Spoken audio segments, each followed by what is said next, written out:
PV பக்தி tax YouTube channel சார்பாக எல்லோருக்கும் வணக்கம். மகாவிஷ்ணுவின் 10 அவதாரங்களில் நரசிம்ம அவதாரம் என்பதற்கு காரணம் பாலகன் பிரகலாதன், அவனது தந்தை ஹிரண்யகசிபு. குழந்தை பருவத்திலிருந்தே பிரகலாதன் நாராயணா என்று உச்சரித்துக் கொண்டே இருப்பான். அவனுடைய பள்ளி பருவம் வரும்பொழுது ஹிரண்யகசிபு தனது மகனாகிய பிரகலாதனை குருகுலத்திற்கு அனுப்பி வைத்தார். சில காலத்திற்கு பிறகு பிரகலாதன் தன் தந்தையை பார்க்க வரும்பொழுது, பிரகலாதனை, குருவிடம் நீ கற்றுக்கொண்ட சிறந்த கல்வியை பற்றி சொல்வாயாக என்று அவனது தந்தை ஹிரண்யகசிபு கேட்டார். அதற்கு பிரகலாதன், சிரவணம் கீர்த்தனம் விஷ்ணு ஸ்மரணம் பாத சேவனம் அர்ச்சனம் வந்தனம் தாஷ்யம் சக்கியமாத்ம நிவேதனம் என்று கூறினான்.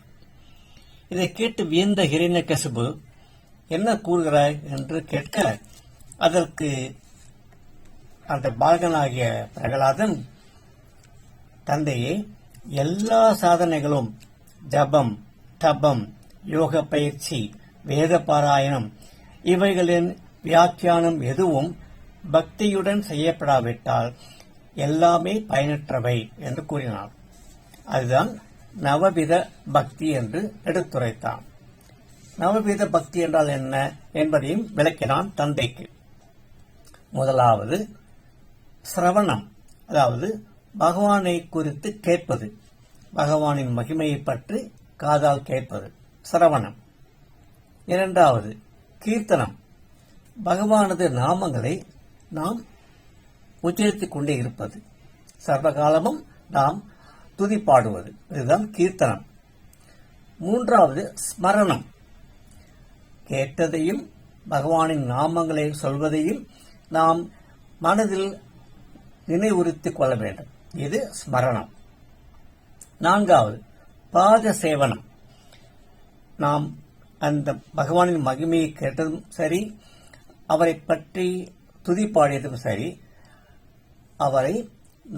அவரது பாதங்களை நாம் சேவிக்க வேண்டும், பாதங்களை தஞ்சமடைய வேண்டும்.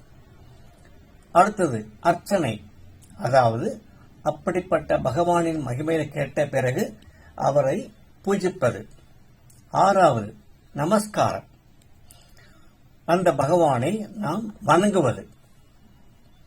ஏழாவது தாஷ்யம், அதாவது அந்த பகவானுக்கு நாம் சேவை செய்வது. எட்டாவது சக்கியம், அதை கேட்க கேட்க பகவானின் மகிமையை உணர உணர நினைவில் நிறுத்திக் கொள்ள பூஜை செய்ய செய்ய நமக்கும் அந்த பகவானுக்கு ஏற்படக்கூடிய ஒரு ஆத்ம நட்பு, அதுதான் சக்கியம். இறுதியாவது 9வது ஆத்ம நிவேதனம், அதாவது தன்னையே இறைவனுக்கு அர்ப்பணிக்க வேண்டியது. இந்த நவவித பக்திகளை ஒருவன் மேற்கொண்டால் நிச்சயமாக அவனுக்கு கிடைப்பது மன அமைதி என்று எடுத்துரைத்தான். இதையேதான் ஸ்ரீமத் பாகவதத்தில் 7வது ஸ்கந்தத்தில் சிறப்பாக எடுத்து காட்டப்படுகிறது. இந்த நவவித பக்தியை பற்றி ஷிரடி பாபாவும் ஒருமுறை தன்னை காண வந்த அனந்தராவ் என்ற பக்தனுக்கு எடுத்துரைத்தார். அந்த பக்தனோ புராணங்கள், வேதங்கள், உபனிஷத் எல்லாம் கற்று உணர்ந்தவர். ஆனாலும் மன அமைதி ஏற்படாமல் தவித்துக் கொண்டிருந்தார்.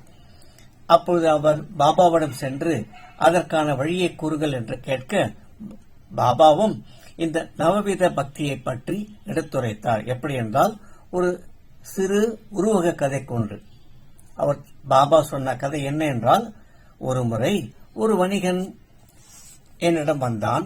அவன் முன்னால் ஒரு குதிரை லத்தி இட்டது, அதாவது சாணம்.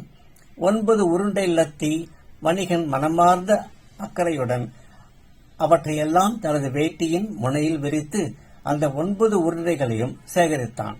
அதன் மூலம் அவன் மன ஒருமைப்பாட்டை, அதாவது மன அமைதியை அடைந்தான் என்று கூறினார்.